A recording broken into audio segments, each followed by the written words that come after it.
Doctor BR Ambedkar రాష్ట్ర సచివాలయంలో రాష్ట్ర ముఖ్యమంత్రి రేవంత్ రెడ్డిని మర్యాదపూర్వకంగా కలిసిన సిపిఎం నాయకులు బివి రాఘవులు, జూలకంటి రంగారెడ్డి మరియు ఇతర నేతలు. ఈ భేటీలో ప్రభుత్వ సలహాదారు షబ్బీర్ అలీ కూడా ఉన్నారు.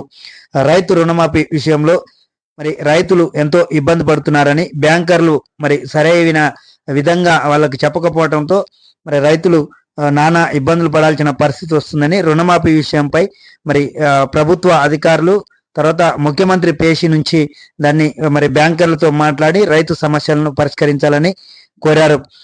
రైతు భరోసాపై కూడా ఆలస్యం చేయకుండా వీలైనంత వరకు రైతులకు రైతు భరోసా ఇచ్చి వాళ్ళ పెట్టుబడికి సంబంధించిన వాటిని అవసరానికి పనికొచ్చే విధంగా సహాయం అందించాలని, అలాగే నాగార్జున సాగర్ ఆయకట్టు పరిధిలోని అన్ని చెరువుల్లో కుంటలను వీలైనంత వరకు నింపి రైతుల వ్యవసాయానికి అవసరమైన నీటి వినియోగాన్ని వాళ్ళు పారగాంతకు కావాల్సిన నీటిని వినియోగించుకోవడానికి వీలైనంత వరకు చెరువులన్నిటిలో నీటిని నింపాలని ఈ సందర్భంగా ముఖ్యమంత్రిని కోరినట్టుగా ఉన్నది.